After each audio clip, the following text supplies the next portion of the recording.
You're listening to DraftKings Network.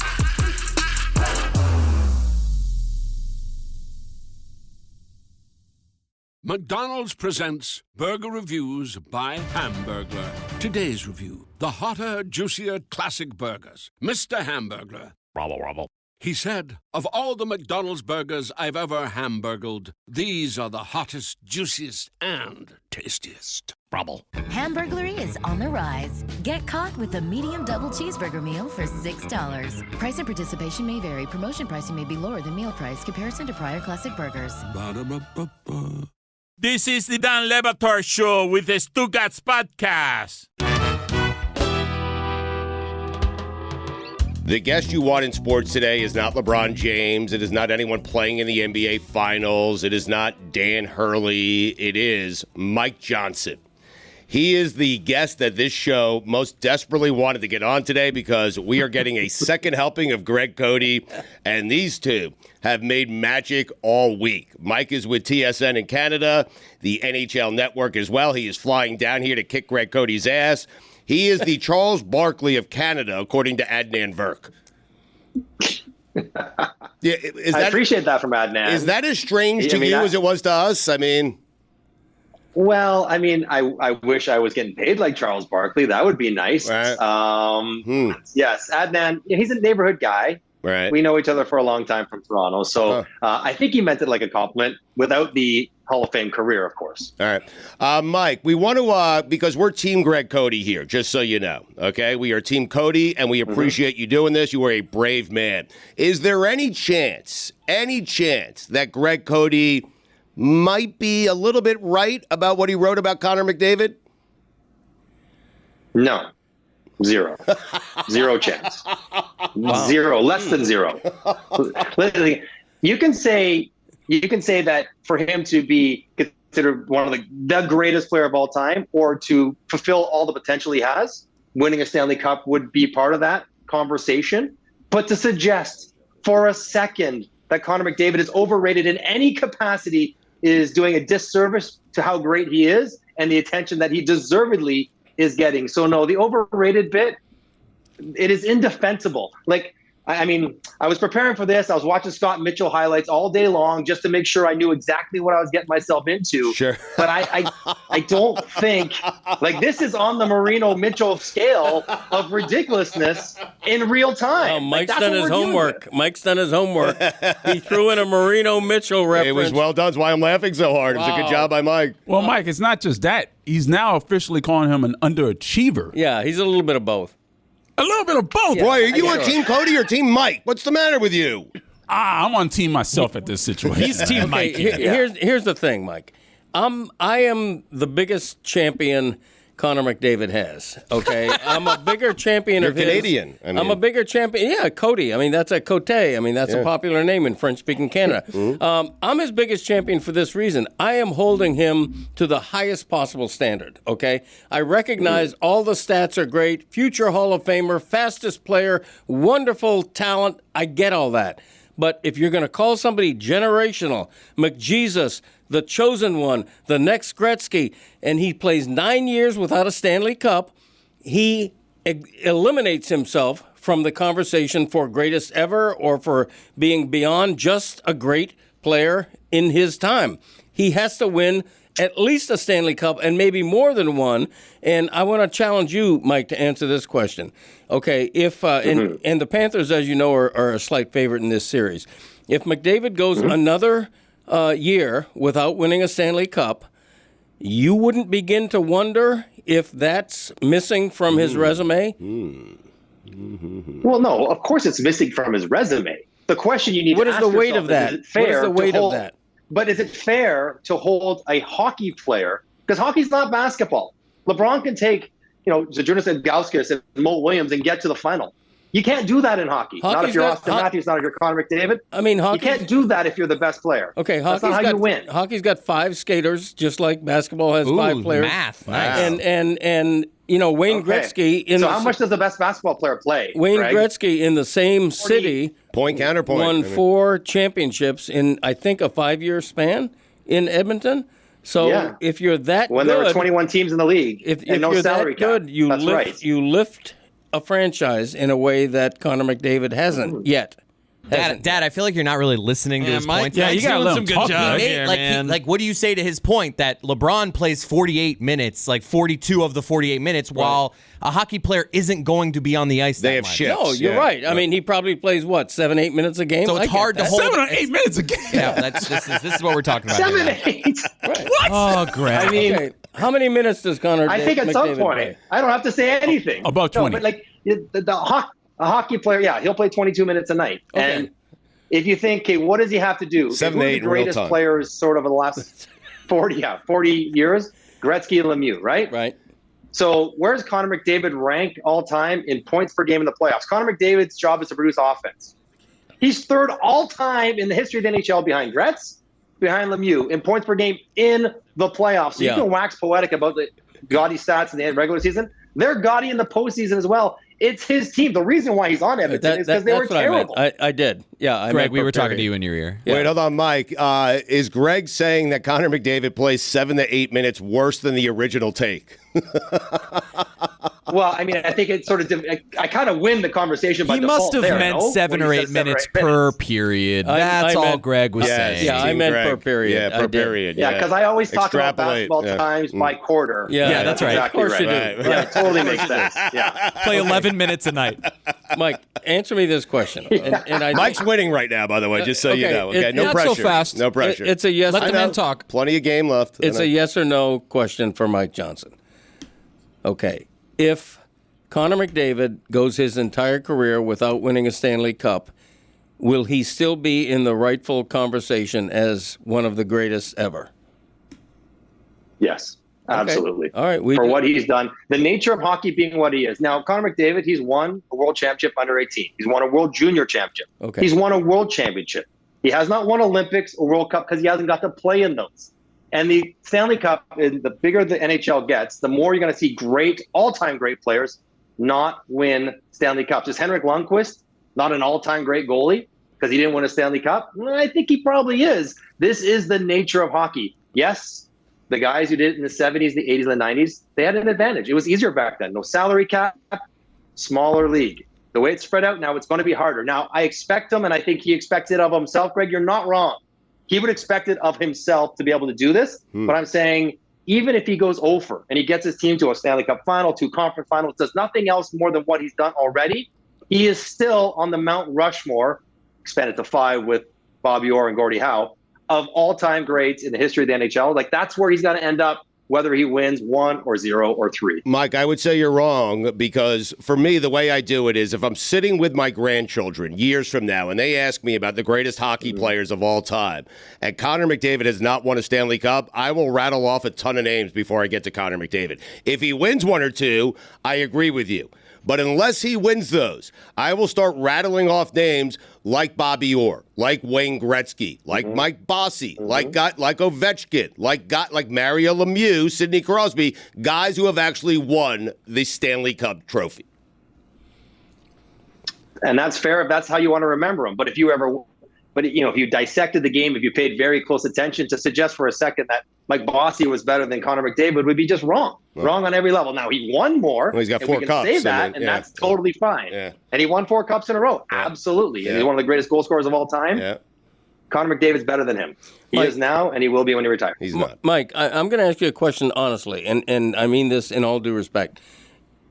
Does there come a time when hockey fans in Canada look at Connor McDavid's career, let's say 4 or 5 years from now, he's now an aging player, he still hasn't won a Stanley Cup. Is there any point at which Canada says, you know what, for all his greatness, he didn't do what he would have wanted to do. He underachieved. His career did underachieve.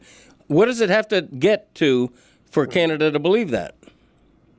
For Canada, probably, Greg, honestly, if he doesn't have international success, because we can appreciate that how hard it is to win the Stanley Cup, no matter how great you are. We've already gone down that road.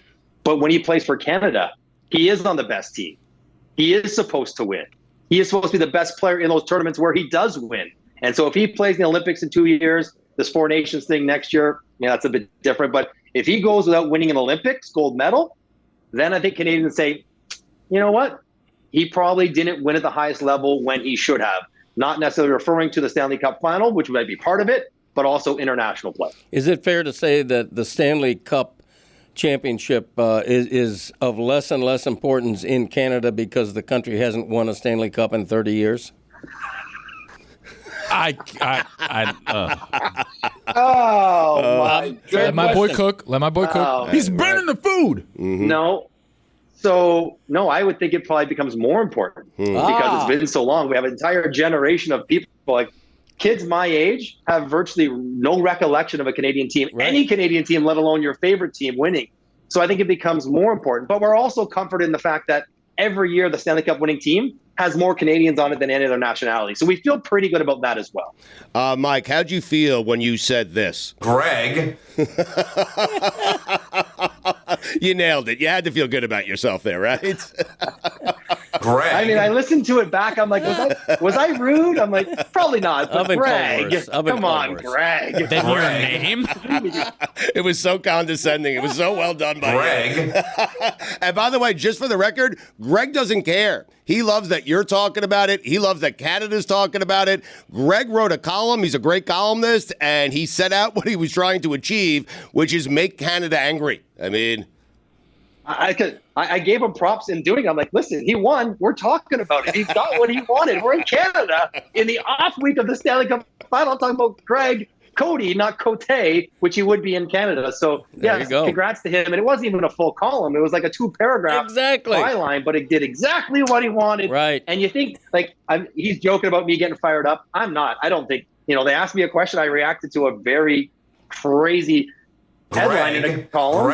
But I think, by Greg. And Greg is getting the reaction he wanted. Yeah. See, to me, this is like a boxing match. Mike's come on here. My dad's here. They're giving their points. They're exchanging jabs. Yes. Nothing too crazy, really. Until my dad said that Connor plays 7 or 8 minutes. That my dad. That's crazy. That was my dad. That's insane. That was the boxer pooping himself in the middle of the ring. And the cup meaning less. I mean, No, I meant per period. You're ridiculous. Whether you believe me or not, I don't care. Mike, of the takes that Greg has had, Connor McDavid playing 7 or 8 minutes a night, Connor McDavid being McOverrated, or Canada not caring about the Stanley Cup, which is the most ridiculous to you? I mean, the most ridiculous would be McDavid being overrated. Wow. The most illuminating by Greg would be that he thinks that players play 7 minutes a night. That would be the most illuminating comment that I've learned today from Mr. Cote. So I will see tomorrow night at the game, presuming he's going to be there. Yeah, I will be there. Yes, I sense a friendship coming out of this, blossoming out. A handshake coming. There's nothing we can do to convince you that Greg might be right. Like, what if the Oilers win? They win in 5 games, but he doesn't have a single point. So he had nothing to do with them winning the Stanley Cup. Perhaps will you come around to Greg's point? Will he still be leading the playoffs in scoring? I mean, no, I won't come around to his point one bit. Okay, there is nothing that he could say that would support what he did, other than the fact that Connor McDavid himself would expect to be able to win a Stanley Cup at some point in his career. Even though that's an unrealistic expectation of any individual player, he would expect that of himself. Right. I will concede that and that alone to Greg. Is Connor McDavid aware that some gas bag in Miami called him overrated? Yes or no? At this point, he might be. I'm embarrassed to say it, but he might be. He has to be. The entire country's talking about this. That's overstated. I'm happy to inspire him like for that. 90 seconds. All right, let's go to the judges here. If he goes off, if he goes off in the playoffs, Greg, will you take some heat for this lightning rod of a topic that you got Connor McDavid all fired up with? I'll put the heat on myself. Right. I'll write him a couple. But if the Panthers win in 5 and he goes 1 goal, all of a sudden Greg wins. Yes. Look out. Look out. He wins. Well, just so we're clear, I also have the Panthers winning this series. So there you go. That's my man right there. Thank you, Mike. Thank you, Mike.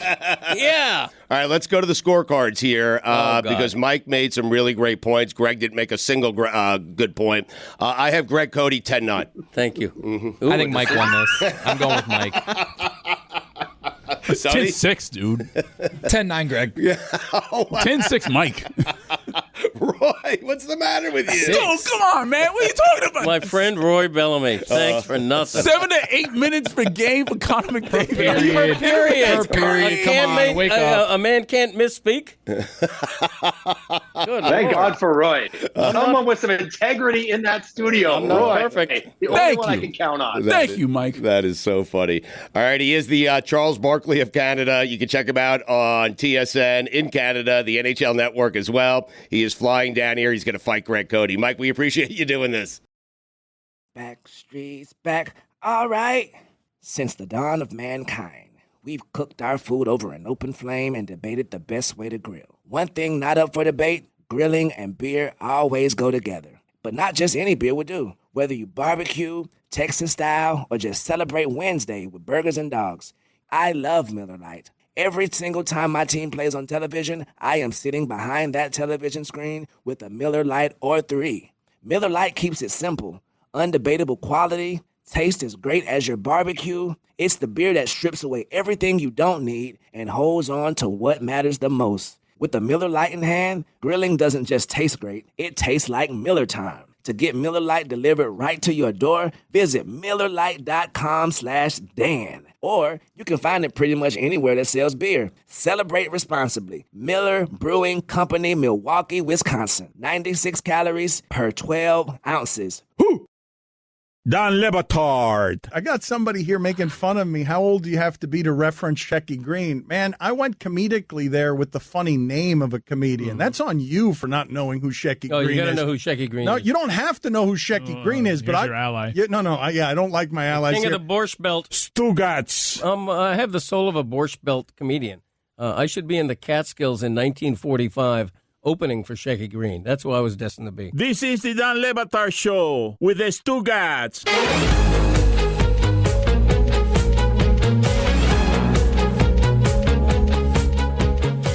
That's right. It's Thursday Thunder, and it's sponsored by DraftKings. Stay tuned because you'll hear more about DraftKings and all it has to offer throughout the show. DraftKings, the crown is yours. Thursday Thunder, cooked up by Juju, brought to you by Tony. Guys, we have an all-green Thursday Thunder. Wow. All green. We've got the NBA Finals tonight, Game 1. Mavericks at Celtics. Juju, notable, massive Celtics fan, has cooked up the parlay for Thursday Thunder. We are starting with the first leg. Jason Tatum. Over 9.5 rebounds for Jason Tatum. Interesting.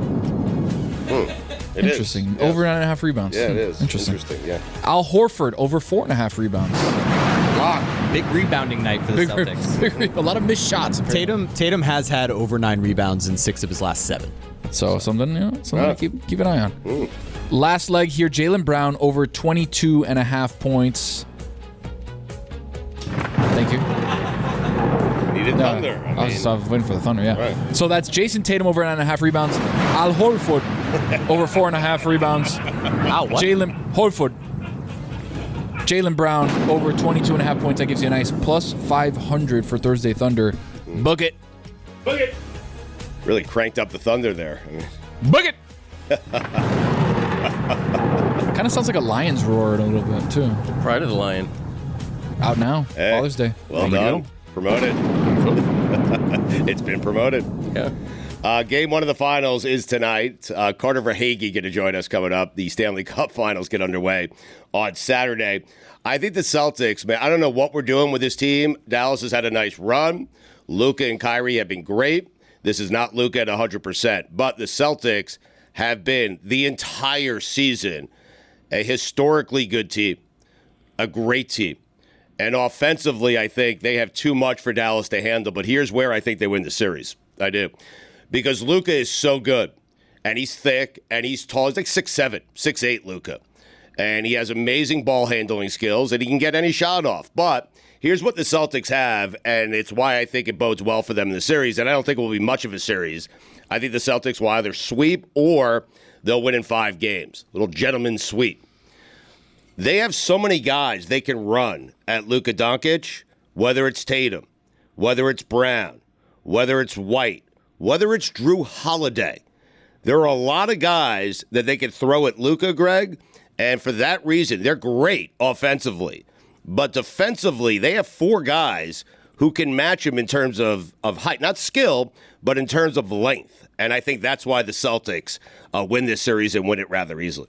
I agree. I think Dallas is one of the most underqualified finals teams in a while. That's crazy. No, I do. Two of the more skilled players in NBA history. Luka Doncic is a great player. Mm-hmm. Kyrie Irving, although past his prime, is also still a great player, as he's shown lately. But when you look at the and I try not to be a slave to statistics, but Dallas only outscored its opponents by 2 points this season. That's unimpressive because I think plus-minus is pretty significant over the course of a full season. Over 82 games. Yeah, and +2 is nothing. Now their offense is middle-of-the-pack offense. Their defense isn't as good as Boston's. The Celtics have been the best team in the NBA all season. They can score three-point baskets like nobody.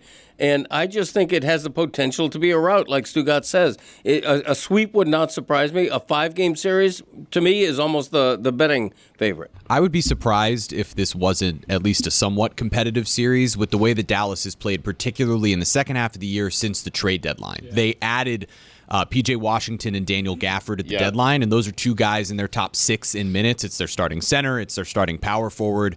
And the length of P.J. Washington and Derek Jones Jr. was really on display last series for them defensively. Derek Jones Jr., he did learn that defensive stuff from the Heat culture right at the beginning. But when you talk about Boston, Drew Holiday and Derek White, those are two elite defenders. Those are two guys who have played defense at the top of their game in the last couple of years. They've been named first and second team all defense. That said, they're really more there to stop Kyrie Irving because Luka Doncic physically is too big for both of those guys to really slow him down. It will come down to both Jason Tatum and Jaylen Brown on that defensive end. The big X factor that we haven't mentioned is Boston has run through the Eastern Conference, and we've given them a lot of slack for going up against those teams without their number ones, but they have been without their starting center in Kristaps Porzingis, who is a huge X factor in this series, because without him, I think they would have huge issues defending Kyrie and Luka in the pick and roll. We saw how great they were in the pick and roll against Minnesota, who had the best defense in the NBA all year. If they would have been going after Al Horford and Al Horford alone at that big man position for Boston, they could have really taken advantage. Now, with Kristaps Porzingis back, that's a huge difference for that Boston defense, and that's the biggest factor here, in my opinion. Tony, I know you have kind of a strong opinion about this series as well, but when you look at these two teams, kind of what are you seeing? I think the biggest deal with the Celtics, too, is their lack of front court players, right? I think that when you talk about Porzingis, he's already said he's not at 100%. Mm-hmm. So when you look at that, who's behind Porzingis? It's Horford. It's Horford. It's a Hall of Famer. And after that, it's not much. It's not much, right? When you've got 2 bigs, 3 bigs realistically with Dallas that can stretch not stretch the floor, but stretch the paint in a way where the pick and rolls become more effective when Luke and Kyrie can drive. That to me is the X factor of the game, the front court players on Dallas's side. Getting Porzingis back was important for Boston, but getting Derek Lively back in that game 5 and that neck injury not being more of an issue is gigantic. I believe he shot 100% in the Western Conference Finals. He's been spectacular as a rookie, and man, our hot takes are really setting off. They're trying to stop us from fire preaching. Here at the Elser Hotel. What is happening? I mean, we get these kind of alerts daily where it sounds like it's a big emergency that it's like the boy that cried wolf. Like, if something bad happens here, we're not going to react to it because we're so used to this. I tried really hard to fight through, but this eventually, the vocals start to come in. I understand, right? Yeah, I wonder what was going on. Greg he just said, please cease operations. Greg saying, what kind of operations? I'm continuing operations. Greg saying that they're the worst team to make it to the NBA Finals. I wouldn't go that far, but they're one of them. I wouldn't go that far. Like the Cavaliers with Mo Williams, the Philadelphia 76ers with Iverson. Eric Snow was the second best player on that team. Guys, he averaged 6 points a game. I love the Heat as much as anyone. Gabe Vincent and Max Strus were starting in the NBA Finals last year. Yeah. Okay. Like they were starting last year. They were a 5 seed a couple years before that and also made the NBA I would Finals. take the Dallas team from this year over the Heat team from last year. Yeah, that's fair. I mean, that's fair. That's fair. That's entirely fair. I didn't say they were the worst team ever in the finals. One of them. What I said was they are underqualified compared to most finals teams. But when you're a 5 seed that upset the Clippers first, then Denver, and now Minnesota, it shows you just exactly what it is that this group can do with their length on the defensive end and two incredible offensive players. I think this should be a relatively even series. You guys mentioned the outscoring. It might be one of those things where Dallas could end up winning the series, but being outscored, where Boston blows them out a couple of times, but they win close late because Luka and Kyrie are tremendous in the fourth quarter. And what's the one question we keep asking? Whether or not Jason Tatum can close things out down the stretch. The for alarm Boston. is still going. The question I'm asking is, should we cease operations? Yeah, let's do that. Probably. Sound the trumpets, it's horse racing time. So saddle up for action with DK Horse, an official DraftKings affiliate. Right now, new customers who download the DK Horse app can get a 100% deposit bonus up to $250. Just deposit $25 or more and complete the playthrough requirement. Wager on your favorite horses, then watch the races live right in the app. Download the DK Horse app now. New customers get a 100% deposit bonus up to $250 when they opt in with code DLS only on the DK Horse app. Gambling problem? Call 1-800-GAMBLER. 18 plus, 21 plus in certain states. To open or access an account and a resident of a state where DK Horse is available. Eligibility restrictions apply. Void where prohibited. One per new customer. Match calculated on first deposit. Up to a maximum of $250. Deposit requires 2-time playthrough of settled wagers within 168 hours. Bonus release in $25 increments. Deposit and eligibility restrictions apply. See terms at dkhorse.com. Don Le Batard. He has been great. He's made great hires. I said all. We've said all. He said all. We've said all. Everyone has said everything. First I heard any of this, Greg. Everything you're saying, It's all been said. It's all been said. Okay, you got to understand one thing. Stugotz. Me maximum. That's Until right. I say it, it hasn't been said. Boom. Okay, understand that. You're the mayor. Until I say it, it hasn't been said. Me maximum. This is the Don Le Batard Show with the Stugotz.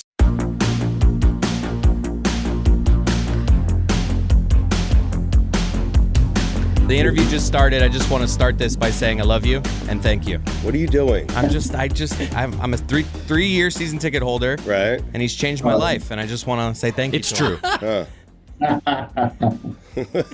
Thank you. What happened to you? Take it away. That's just what I wanted to do. I want to take it away by chanting Carter, Carter, Carter, Carter, Carter, Carter. Bring it home, Carter. All right. I love it. Carter, I know you were there a season ago, but can you kind of put us inside your head right now? You're about 48 hours away from playing in the Stanley Cup again for a second consecutive year. What's the feeling right now for you and this team? Yeah, I think it's a lot different this year. I think last year we were kind of just enjoying the moment. I think no one really expected us to be so good last year and get to the final. And I think this year it's kind of we have a game plan. We're more focused. Everyone, it's kind of more business-like this year, I think, which is great. You're coming from against a team that has very good transition offense and an excellent power play in the Rangers to a team with an excellent transition offense and a elite power play. What have you learned from the Eastern Conference Final that you can take into the Stanley Cup Final? Yeah, you're right. They're really similar in that way. They create lots off the rush. They have a ton of speed. And I think discipline obviously is going to be huge, just like it was last series. And throughout our whole playoffs, I think discipline has been a big part of what we're doing compared to last year. We were kind of menaces all over the place, getting in scrums. And I think this year we're kind of staying out of that and trying to focus on what we can do. And yeah, it's going to be special teams is going to be huge. Staying out of the box, and we have a great PK as well. And we're hoping just keep the penalties to a minimum and play 5-on-5. I think that's probably the biggest thing. Carter, you guys did not touch the Prince of Wales trophy. Is this a superstitious team, or were you told not to do that? You didn't see the clip? Maurice was like, "Don't bleep and touch that thing." I know, but how does that start? Is he a superstitious? Is everybody superstitious in hockey? I don't know the genesis. Yeah, some guys are superstitious. I mean, to be honest, personally, it doesn't really matter to me, but I think, well, let's do the opposite of what we did last year. Obviously, it didn't work last year, so I think that was kind of the mindset going in. Carter, what's the plan for this 7 and change flight to Edmonton? Because I might be making it, and I am not looking forward to it. I'm sure yours will be nice. The plan is a private jet. No, I know, but I'm just saying, what are we thinking? Are we thinking, like, on this plane, like, if Barkov's behind me, like, are we reclining the chair? We got 7 hours here. If we're going to New York, we're not really reclining the chair, but are we reclining on this one? Oh, we're always reclining. There's lots of room on the that's plane. Right. But once again, private. My bad. Yeah. Always reclining, but yeah, I mean it's going to be a long flight. But I think maybe get some catch up on some sleep. Usually after games, it's pretty tough to sleep, and play some poker with the boys. Maybe have some fun. Take some guys' money. Who's the fish? Who's the fish in the group that we get all the money from? I'll go Ekblad. Yeah. He doesn't care enough. He's got that payday, too. Yeah, he can afford it. Yeah. Diola said that they know about the team's physicality, and they say that they are ready for it. So are you expecting a player like a Evander Kane or a Darnell Nurse to come in and try to establish their physicality? Yeah, probably. I think that's part of their game. I think we're just going to try and play to kind of our identity and what we do. And some guys are physical. Sometimes it's quick pace. And I think, yeah, definitely they have a lot of physical guys. I think both those guys obviously are bigger guys and like the lay body, and that's part of their game. But I think we kind of expect that. And it's not really a battle of physicality for us. I think it's we're playing to win, whether it's physicality or anything else, special teams or just anything like that. But yeah, obviously those two are really physical players. Carter, despite being sort of a betting favorite all season long, there were lots of folks in the media before the year started that kind of thought what you guys did last year was a bit of a fluke, getting there from the 8th seed, and were picking you guys in some cases to not even make the playoffs. But to a man, all of you were saying, we expect to be back. How did that sort of mentality going into the season, hearing some of that noise, help propel you guys throughout this long season to now be ready come the postseason? Yeah, obviously, it's kind of crazy, actually. I think anytime a team can go to the Cup final, it's not really a fluke. You have to beat 3 really good teams to get there. So obviously, it definitely motivated us. But we really don't really pay too much attention to that. I think I think as a group, we do a really good job of just sticking to what we do best in our game. And we know how good we are, and we're confident in that. And it doesn't really matter what other people think, because there's always going to be talk, who's better, or whatever like that. And I think just kind of sticking with what we do and kind of humble confidence kind of thing. Playoff beards are huge. I got mine going right now. Who's got the saddest? Do playoff? you think you're on the team? I'm part of the group. Don't do this to me, Stugotz. I'm having a moment. He's paying money over. Besides mine, who's got the saddest playoff beard on the team? The saddest? That's tough. The Finns don't usually grow too much facial hair, and I would have to give it to Lundy. He's been growing it for. He's trying. He's been growing it for probably half the year. He started early too. I have not noticed. Carter, come on, half a year? I mean, he's 12 years old. I mean, this guy, Lundell. Yeah, that's tough one. Carter, who's the funniest guy on your team? Probably Nick Cousins. Who's the guy who thinks he's the funniest person on the team? Who thinks he's the funniest? Probably Chucky, but he's still funny. Chucky's funny too. He laughs at all his own jokes. Yeah, he likes his own jokes. That's for sure. Now Barkey's got like this odd, like soft-spoken kind of delivery when he talks. Like Dry. I feel like, does Barkey ever just like start like cussing like a sailor, and it's just funny because of like how soft-spoken he is? No, he never really cusses but his comments are like all the time. Like when, sometimes someone will ice the puck, and then he'll turn his stick over like he doesn't have a stick. Like, might as well not have a stick. Like, just like humble things, just kind of dry sense of humor like that, which is absolutely hilarious coming from him too, because he's so soft spoken. Carter Bobrovsky, in the media, we can't get more than 2 words out of this guy. He's so reticent after a game, win or lose. He's focused. He could play the best game anyone's ever played in goal, and he would be, not give you a good quote, to put it bluntly. Is he like that with the team? Like, is he super quiet even with you guys, or does he show a side that we don't know? I think it's tough with Bob. He's such a humble guy, and I think he really cares about people as people, kind of thing. You know what I mean? He's not really he doesn't get his head too big or too small. He just treats everyone kind of equally, whether like you're not playing or you're a star on the team. He doesn't really care. I think that's kind of who he is. He kind of just treats everyone humbly, like everyone's equal, like a person. You know what I mean? Which is something I love about Bob. That might be something to it. We don't talk enough about you guys off the ice, and Jonah Gadjevich has received a game puck, and he wasn't even playing because he just recently became a father. Why don't you talk about how tight-knit of a group this team is?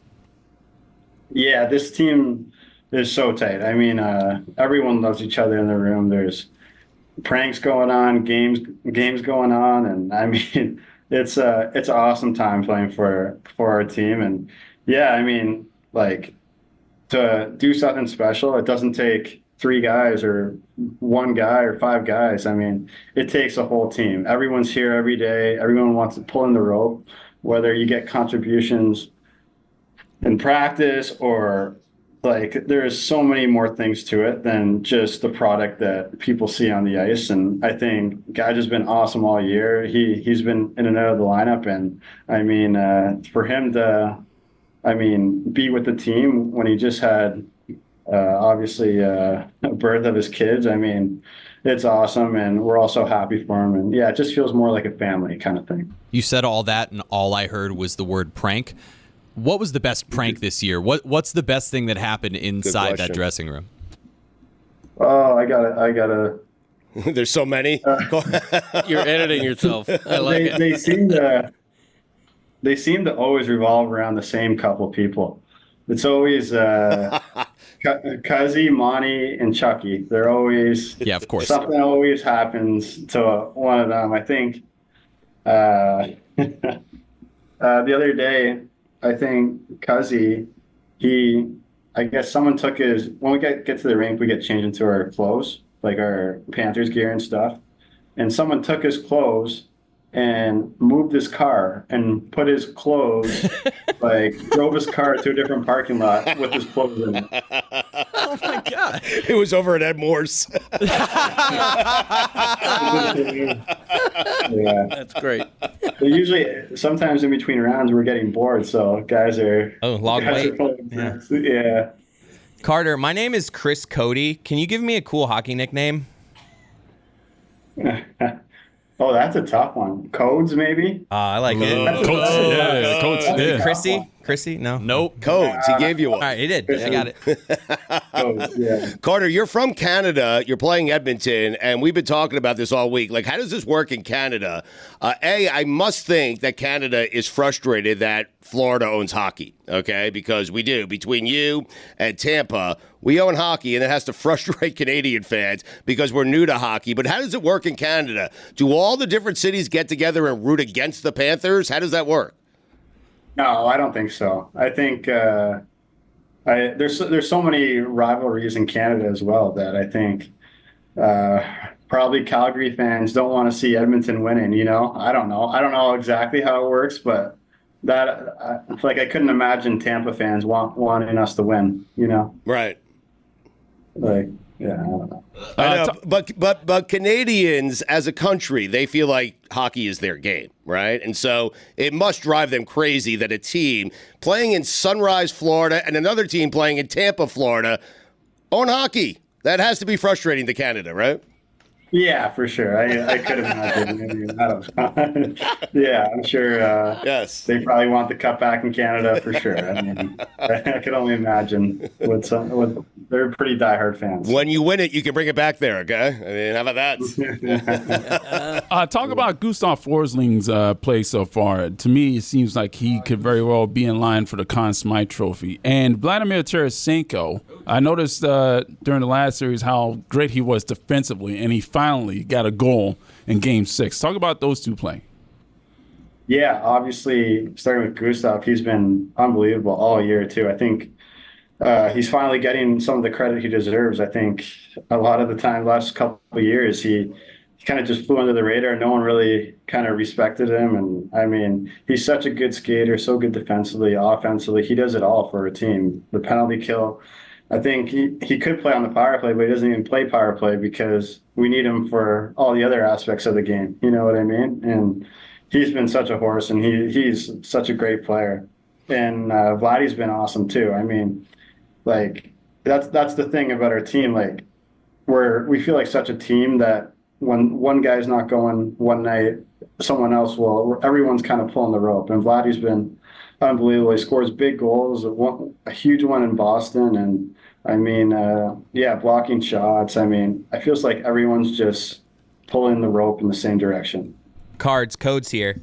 I just want to let you know that we're gonna have that barn rocking for you guys on Saturday. Yeah! Let's go,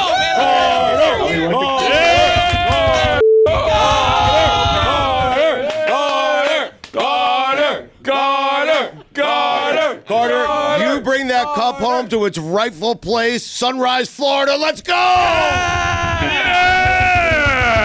All right, Carter, I love you. Carter, good luck to you, man. We appreciate the time. It's been a fun run, and hopefully it continues with you guys and finishes with you guys hoisting the cup. That would be great. No response for me. Thanks for having me, guys. All right, thank you, Carter. Love you. Back streets back. All right. Since the dawn of mankind, we've cooked our food over an open flame and debated the best way to grill. One thing not up for debate, grilling and beer always go together. But not just any beer will do. Whether you barbecue, Texas style, or just celebrate Wednesday with burgers and dogs, I love Miller Lite. Every single time my team plays on television, I am sitting behind that television screen with a Miller Lite or 3. Miller Lite keeps it simple. Undebatable quality, taste as great as your barbecue. It's the beer that strips away everything you don't need and holds on to what matters the most. With the Miller Lite in hand, grilling doesn't just taste great, it tastes like Miller time. To get Miller Lite delivered right to your door, visit MillerLite.com/Dan. Or you can find it pretty much anywhere that sells beer. Celebrate responsibly. Miller Brewing Company, Milwaukee, Wisconsin. 96 calories per 12 ounces. Woo! For years, you asked yourself, how do I save more money? But now it's, how do I preserve my money? Someone's asking the right questions. And at Sandy Spring Trust, we'll answer them one-on-one. From asset management to legacy and estate planning, you can feel confident in what's to come. What's your next financial destination? Visit sandyspringbank.com/wealth. Wealth and insurance products are not FDIC insured, not guaranteed, and may lose value. Wealth products offered by Sandy Spring Trust, a division of Sandy Spring Bank.